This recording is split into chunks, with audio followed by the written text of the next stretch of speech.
Hi, this is John Flynn. This is Copley Advertising, and today we're going to talk about how Zuckerberg won.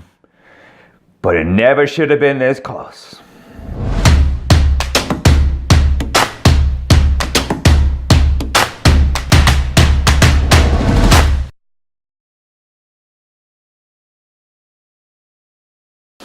Yes, ladies and gentlemen, Mark Zuckerberg has successfully defeated the United States Congress. Well, yes. Bottom of the ninth. Bases loaded, 2 outs. They call Zuckerberg in, and he just barely strikes him out. Oh. Mostly due to the idiocy of the committee. Oh, some of the great all-time questions are in hatch. Well, your platform is free. How do you make money? Patrick Leahy had like these giant blown up of these websites that it's like, are these Russian? Mark Zuckerberg's like, I don't know. He only have 2 trillion websites on. And his great answer, I love it. I will go back and get you that answer, Senator. They never go, oh, thank you. My personal favorite, though, which wasn't really on the news much, is that some senator who was 100 years old was asking, like, well, I go to a chocolate site, and then when I go to another page, there's an ad for chocolate. I want to be able to turn off the ad for chocolate. How can I do that on your platform?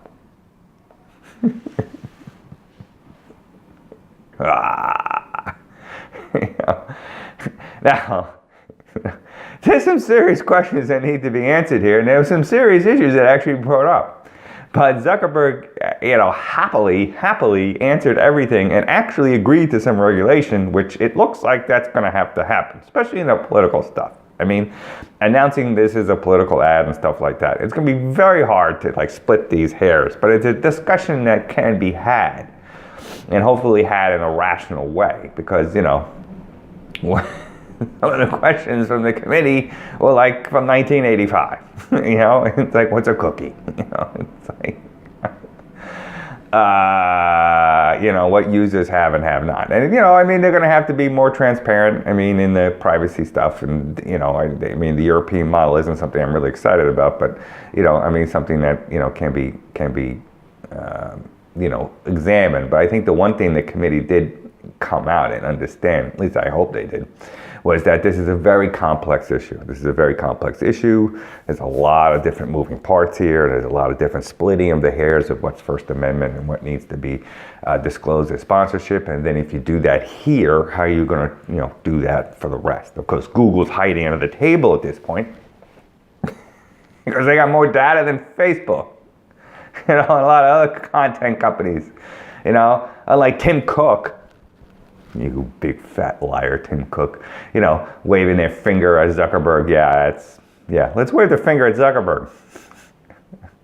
Because Zuckerberg did screw this up big time in a sense, the way he handled this.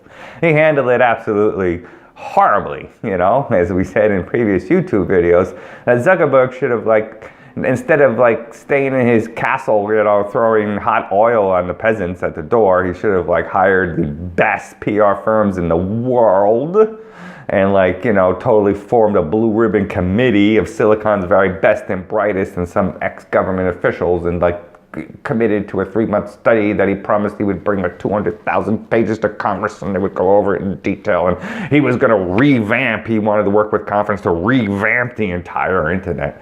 You know, of course, in the end, this would have been, you know, boiled down to nothing. But, you know, you got to do this stuff, Mark. One of the most important social aspects of the world.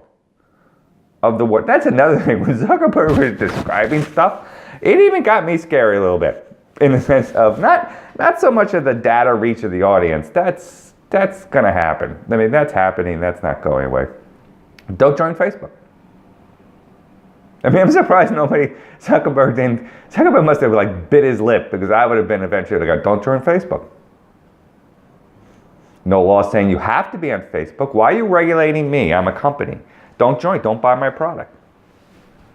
That way, if you buy my product and then I get your data, then it's in a term of service agreement, then, you know, I'm not doing something I haven't disclosed, so don't buy it.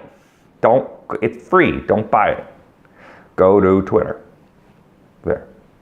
So, you know, the question of Zuckerberg's monopoly. What? But I mean, these are the things that came up in it's pretty interesting. But in the sense of like, you know, he throws names like, you know, it's like, you know, in the Congo, I'm like, wow. He just lose the scope of how Facebook is involved in everybody's life in the world. You know, it's like here in the United States, you're like, oh yeah, everyone's on Facebook. It's the world. There's people like, you know, in Mongolia who are like deep in Facebook. And what they're doing is that, you know, the mixed bag of building these planes to give the internet, you know, all over the world. So they're going to have Wi-Fi, and a plane flies over and you'll be able to get Wi-Fi, and it's going to be a big thing. So if you don't have Wi-Fi now, you have it.